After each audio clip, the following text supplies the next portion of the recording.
Hi guys, it's me Rosel Fishing and welcome back to my channel. For today's video, tayo po ay bababa ng barahan para salubungin si Oshino. So come on guys, samahan nyo kami. Let's go!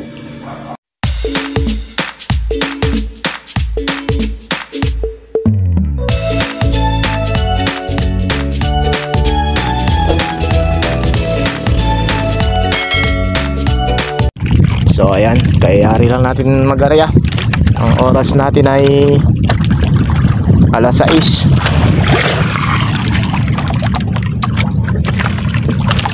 Ayan, palubog na si Haring Araw. Kaya may ang pagdilig na ito, hila na tayo.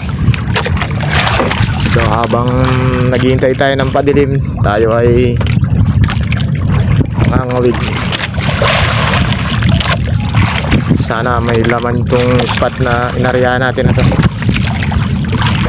Tignan natin mamaya. So kasama ko yung brother ko. Dalawa kaming lumahot ngayon.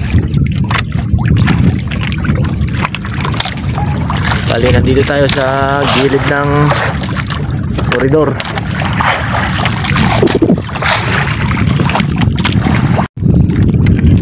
Ayan, madilim na.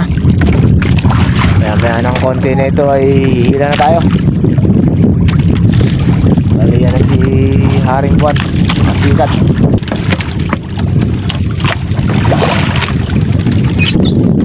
Hihila na tayo. Taas pa lang. Ito.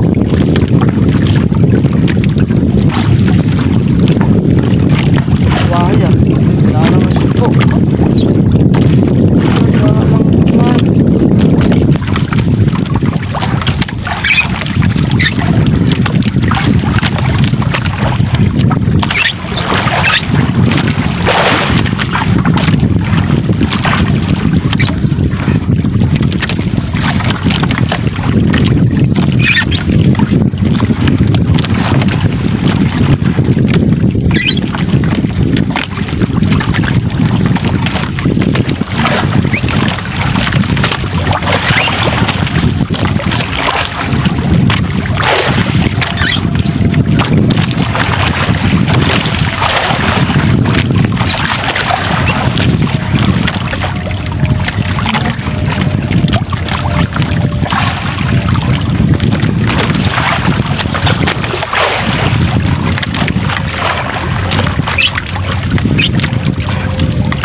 yari na tayo, uwi na tayo.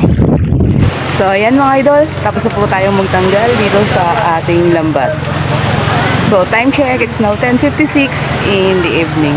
At pupunta po tayo ng konsignasyon to pagkatapos mag-ayos dito sa bangka. So ito yung ating mga hipon nandito sa ating timba na to. Ayan, mga buhay pa. At ito yung sa kabilang timba. Kaway muna kayo sa mga beloved subscribers natin and followers. Ayan, Mga madalang mameron siya. Pag na meron siya naman agad.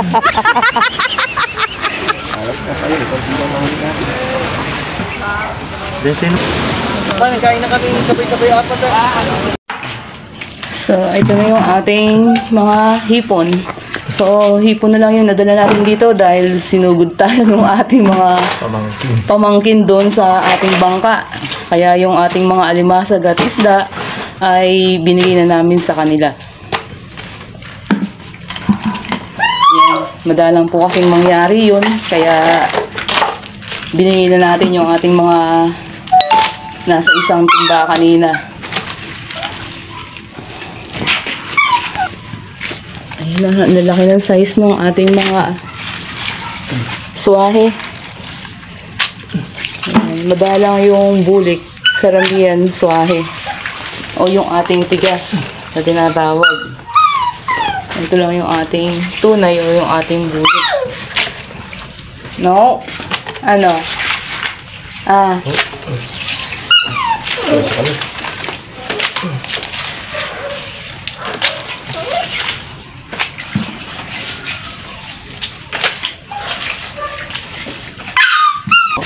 So yan, dalawang tray siya.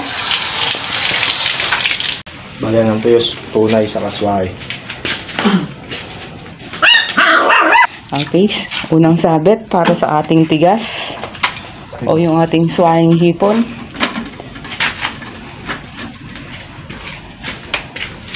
Nanganin pa. 5-9.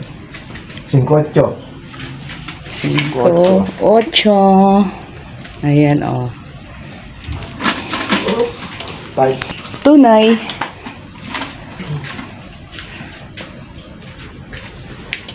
Ilan?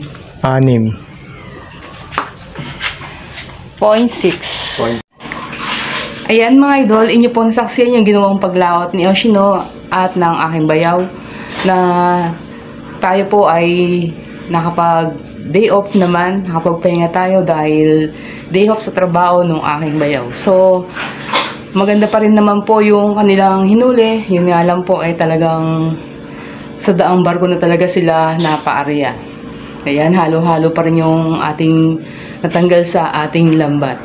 Thanks God sa blessings na na-receive. At kung bago ka po dito sa aming munting channel at gusto mo mga fishing content na aming ina-upload, maaari lamang pong pakipindot ang subscribe button sa ibaba ng aming video at huwag kalimutang i-click ang notification bell para ma-update ka sa mga bagong videos na aming ina-upload. So that's all for today's video. I hope you enjoyed watching. God bless and stay safe to all and see you to our next video. Thank you. Bye-bye.